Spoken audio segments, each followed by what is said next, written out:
get to it, man. Boy K Homage, man, checking in off track with Be Well, man. It's your boy, let's go.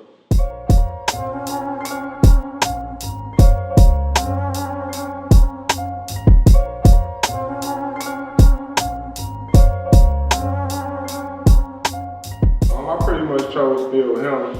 It's basically, I feel like it embodies me as a person, like whether that be my music, like stuff that I've been through in the past, circumstances I've had. I feel like it basically encapsulates me as a person. Like I had a few titles I toyed with and played with for the EP, but I pretty much rocked out with Still Him because I felt like that defined me. Like no matter what I've been through, situations I faced, I've always came out as the same person. Like, so that's pretty much why I rock with Still Him for the title.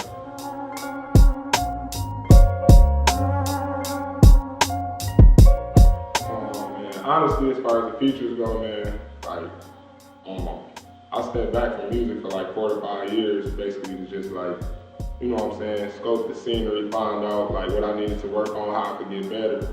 And like, I never left music alone. Like a lot of people knew that I was still rapping. A lot of people knew that I was still making music. And nobody really ever reached out to me to do anything. So on this tape, like I got one feature that I'm for sure gonna get on there, and that's Boom, man. Shout out to that young boy HBK, man. I mess with him. So you can be expecting to hear him on there, but other than that, it's just gonna be all Homage, man, all me.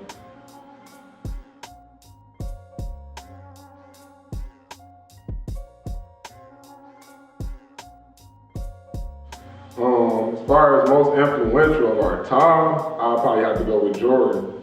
Just off like what Mike did, man, just with the power he took.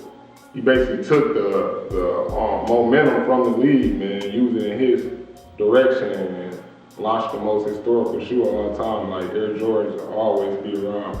They actually jacking up the prices now. So it's like I just feel like what he was actually able to do on the court affected the impact that shoe had, and just Jordan brand period, man. What about the Iverson questions? Iverson questions, yeah, AI for sure. AI had a big impact on the shoe world too.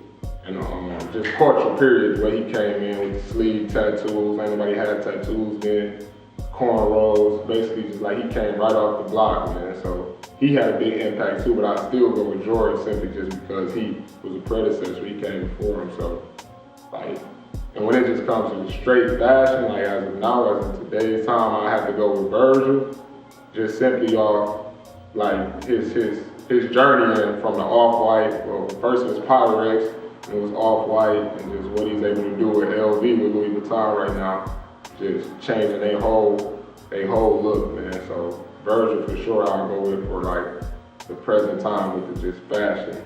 If you could only wear 2 shoes, which ones would you wear between the Shaq's eye and the Starberries?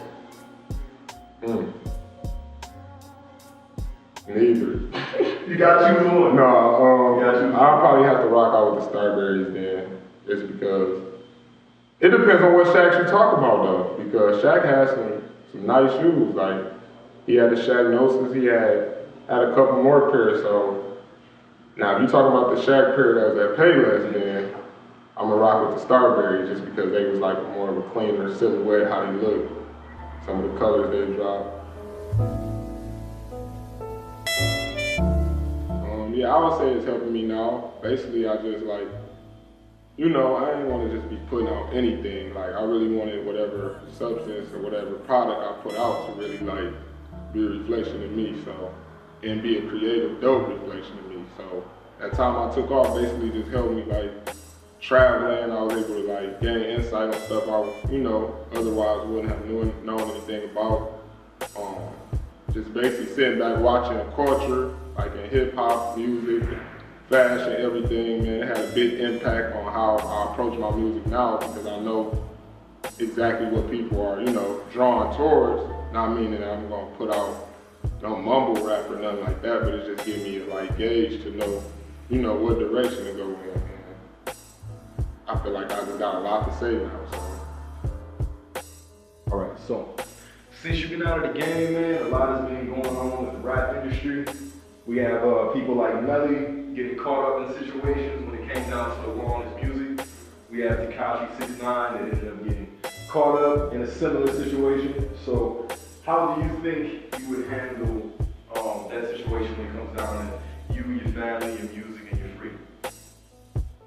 First off, I just feel like in a Tekashi 6ix9ine situation, I never really felt like that's the type of person he was. I feel like he was just on some, you know, like trying to fit in, you know what I'm saying, trying to be something he really wasn't. So in his situation, like, it came down to where he had to end up giving up somebody to try to, you know what I'm saying, assist himself in the sentence that he's going to receive whenever he receives it.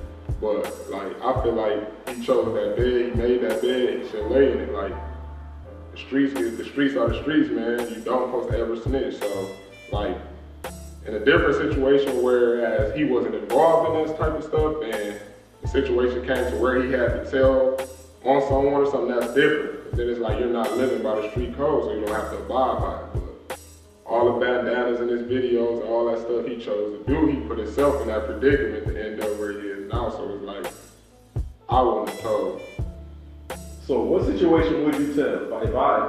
If somebody came and took your Jordans that you just bought the day before, and you saw him, he's walking past you in your face, and you know his whole name, where he lives, everything, you tell.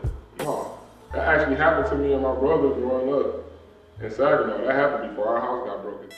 Yeah, it was actually a pair of Nike Flights, man, red and white patent leather boys. Like, it was my oldest brother, it was his shoe or whatever. So one day we seen a guy like out in the neighborhood with him on. It was just like, we knew that was the shoe, you know what I'm saying? So it was just like, damn, man, that's the shoe that they took out our house, you know what I'm saying? What do we do?